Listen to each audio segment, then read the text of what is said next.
Good morning, everybody. I'm Jeremy. I'm the vicar at Christ Church St Albans, and this is my fourth opportunity to record a video log for you. It's very early on Sunday, the 19th of April, very early in the morning, and I am frustrated because the lighting in my study, where I normally sit, is all wrong, and you can see all sorts of things going on in my glasses. So I've decided to go to somewhere a bit different today. I am hoping to get back in my study. It maybe means I just need to record in the evenings rather than the mornings. Anyway, it's lovely to be sharing with you again. We're just coming up for 4 weeks. Been in lockdown 4 weeks. Are we halfway through? Don't know. I'm sure you've got your whole range of experiences and feelings associated with this lockdown, but you might be fed up with the amount of news that's coming through relentlessly and the speculation about how long this is going to go on for. You may have been ill yourself, you may have been experiencing loss, and love and prayers to you all in this difficult time. I just hope and pray that you're keeping in touch with each other, that you've got loved ones around, and that we will emerge from this in due course and be able to move forward. One thing I'm doing in this Easter period is just trying to remind myself that the Christian perspective is very different from the perspective that we're being offered in other ways. And so I just want to read two prayers for you now, which you may find of benefit. It's reframing, I suppose, everything that we're experiencing within the Easter context. Blessed are you, Lord, God of our salvation. To you be praise and glory forever. As once you ransomed your people from Egypt and led them to freedom in the promised land, so now you have delivered us from the dominion of darkness and brought us into the kingdom of your risen Son. May we, the first fruits of your new creation, rejoice in this new day you have made, praising you for your mighty acts. Amen. And Lord of all life and power, who through the mighty resurrection of your Son overcame the old order of sin and death to make all things new in him, grant that we, being dead to sin and alive to you in Jesus Christ, may reign with him in glory, to whom with you and the Holy Spirit be praise and honour, glory and might, now and forever. Amen. So I did want to continue talking this morning about improvisation. This was the thing I've been studying and writing about for the last few years, and I've just taken this as an opportunity to talk about some of the things I've learned, because of course improvisation is to do with life, and it's very hard to pin down because it's like breathing. It's just something that we do, and it's like, I was thinking of Peter Pan when he's trying to explain to Wendy about how he can fly. Wendy darling, he just says, well, I don't know, really, I've thought about it before. It just happens. And it is something that, but it's to do with living life within constraints. How do we make life work for us? And in fact, we're very good at it as humans. We're very sophisticated at improvisation, and we're experiencing it now in lockdown. We're doing things which have to work within the constraints that we've been given, the staying at home, the not being able to get out very often, the needing to rely on others to do shopping for us, not being able to go to work, having to work from home, having to keep in touch with people in new ways. And there is a lot of creativity out there making things work, and I was particularly aware of one particularly elderly gentleman it was his 90th birthday, and everyone, his loved ones, his family, his friends, all came one by one to his window during the day and sang happy birthday to him. So it was within the rules, but it was like, no, we're going to do something. So the improvisation is happening all the time.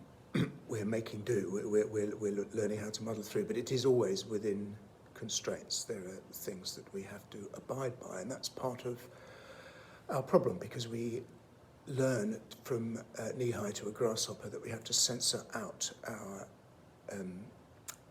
preferences, as it were. We have to censor our deeds and our words in order to conduct ourselves properly and well, knowing how to speak and act in public. we learn this from an early age, and I've noticed this from my work with teenagers. I love working with teenagers.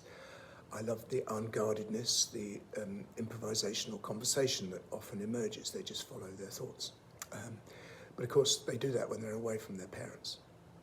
And I'm sure I only get a glimpse of it because I'm, I equal parent or grandparent. But with parents, it's a different matter. You say things differently. You stop yourself. You hold yourself back. You don't just go for it. And so censorship is something that we learn, and it's important. We learn how to be polite and diplomatic, and we end up being cheeky and pushing the envelope somewhat when only with those who are closest to us. And I think we all know those cringy moments when people have, or we ourselves have thought that what we were saying was fine, and actually it's a bit cringy. It pushes people too much, or we get pushed because the truth is just too close to the truth. We can't actually hear it, or it's just an inappropriate context, and we don't know where to hide, and we kind of crawl away. I think we also know those people who are forever just not quite saying the right thing, not quite doing the right thing, and we don't know why. There could be all sorts of reasons for that, but it's like that scenario helps us understand how important censorship is. We have to learn to censor ourselves in order to get by in the world. So in fact, censorship is just it's a good human attribute, and we're very, very sophisticated at it. However, if I may talk about improvisation from a theatrical point of view, just briefly, this creates quite a dilemma, because when Keith Johnson is the guru of theatrical improvisation. He learnt all the techniques, he wrote all the books, and he's retired now, but he's just really the pioneer in terms of theatrical improvisation, particularly comedy. But the one thing he noticed early on with his students was that, particularly when they were younger, when they were learning improvisation, they were desperate to be interesting. They wanted to make their mark. They feared being boring and nondescript. And so they worked too hard. They just tried too hard. They overcomplicated it. They rode roughshod over what each other was doing. And for both performer and audience alike, it was paradoxically utterly tedious, boring, and predictable. What he noticed, you see, was that actually when it worked, when improvisation works, it's when the performers, again this is a paradox, it's when the performers actually say what is obvious, that it becomes funny or it becomes interesting.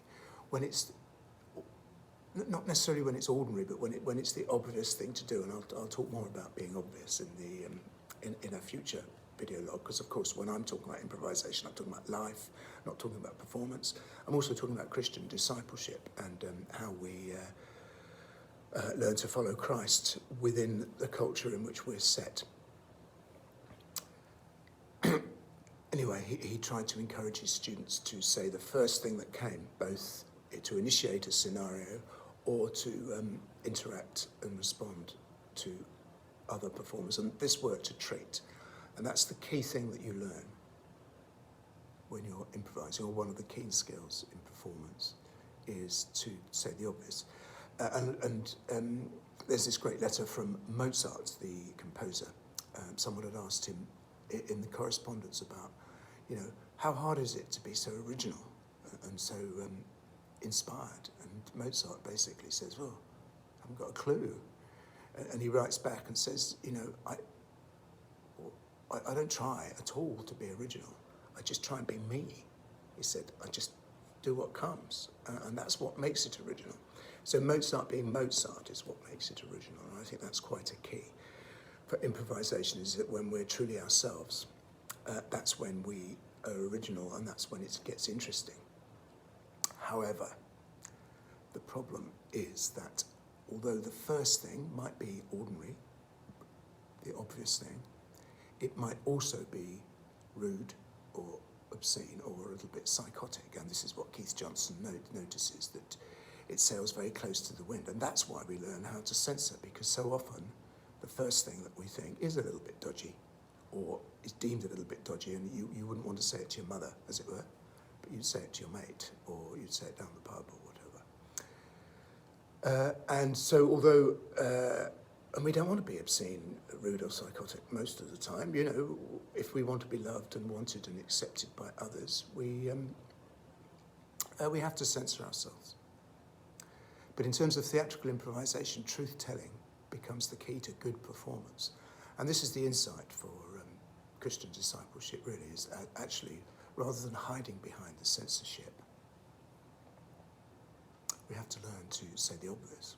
We have to learn to do the obvious, which can feel a bit tricky. This creates two problems. So truth-telling is at the heart of this, and that's what's fascinating. And what Keith Johnson goes on to say is that there is nowhere to hide on stage. So when you've actually opened up and said your first thought, you've dealt with the censorship, and what comes out, it's either really funny, really great, everyone loves it, or it's not. You know, people are a bit shocked. And you have to take responsibility for what you've said, because it's your first thought. That's what's in there, and that's what gets out. So not only do we have to learn to unlearn the censorship that we learn from knee-high to a grasshopper, but we have to learn to take responsibility for what we say and do, for better or for worse. And this is massively problematic in our culture, because we're developing into a shame culture where there is no way back from saying things that offend or are difficult or just plain wrong. And this is so important to truth-telling, is that there is the freedom to say stuff which we believe to be true, or is in there, which we don't particularly like, but when it comes out, we think, no, that's just not right. What I've done is terrible, you know. So sometimes, you know, we wouldn't dream of being racist or sexist or misogynist or anything, but something comes out in an unguarded moment. And you think, this is just, I don't like that. And so the ability to move on from saying the wrong things, from making mistakes, is really crucial to being able to tell the truth. And our culture doesn't like this. We end up being vilified and ostracized and scarred by things that we say and do, which are wrong. You know, we have no problem saying that they're wrong, but they become on our record, you know, and particularly with all the social media and everything, they're just out there forever. So it becomes, in such a culture, it becomes crucial that we censor all the time, and therefore we're being a bit disingenuous all the time. We're not quite showing our true selves. Now, this is critical, of course. I'm sure you can see for Christian discipleship. We're called to honesty with deep integrity. But that has to have the ability to not only say what's obvious and not censor away and be polite, not censor it out all the time, but we also have to have the freedom to say sorry and to be forgiven and to offer others forgiveness when they do the same to us. This is absolutely central to discipleship, and it's a cultural problem, because the sense of being shamed by what we say and there being no way back is growing, it's increasing, and the idea of no lack of forgiveness.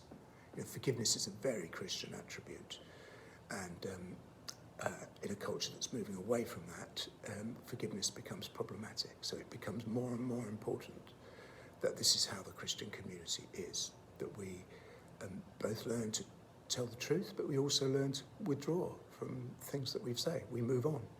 We say outrageous things. And I'm so grateful to one of my school friends, because when I turned to faith, you know, he'd been a lifelong Christian, and after I'd been, you know, in faith for, you know, no more than a couple of months, you know, I really started letting my guard down, and I started saying things. I was trying to be funny, you know, I'm a frustrated comedian, really.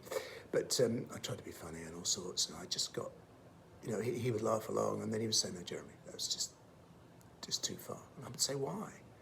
And then he would explain. and these issues have been there. And you still see this with me. Those of you who know me in terms of leading services and preaching, you know that quite often I do follow my first thoughts. I do it deliberately. You know, I am seeking to improvise. I follow my first thoughts, and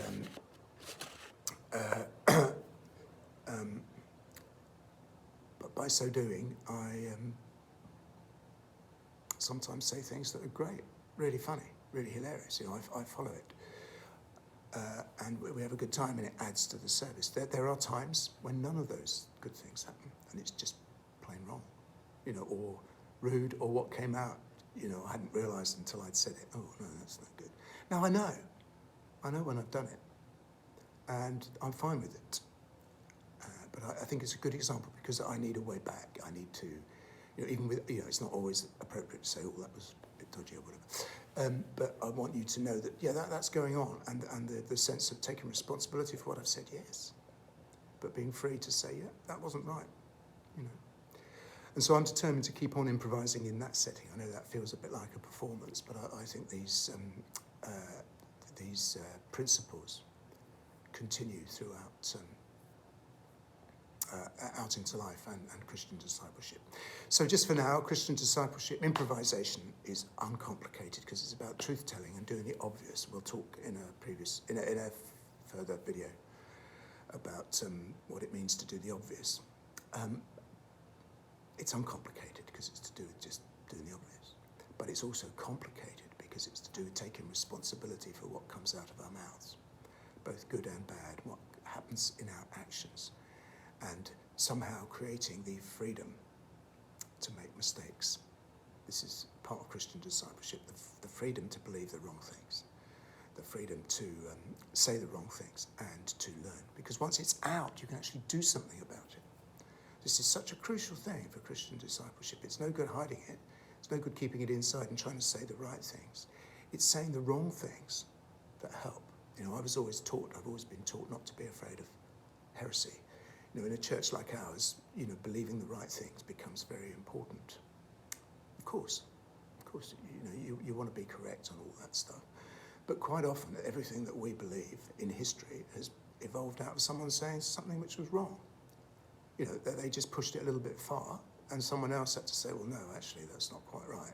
And they said, why not? And you say, well, that's because of this or because of that. Yeah. So the freedom to get it wrong and to move on from that, fundamental Christian discipleship freedom.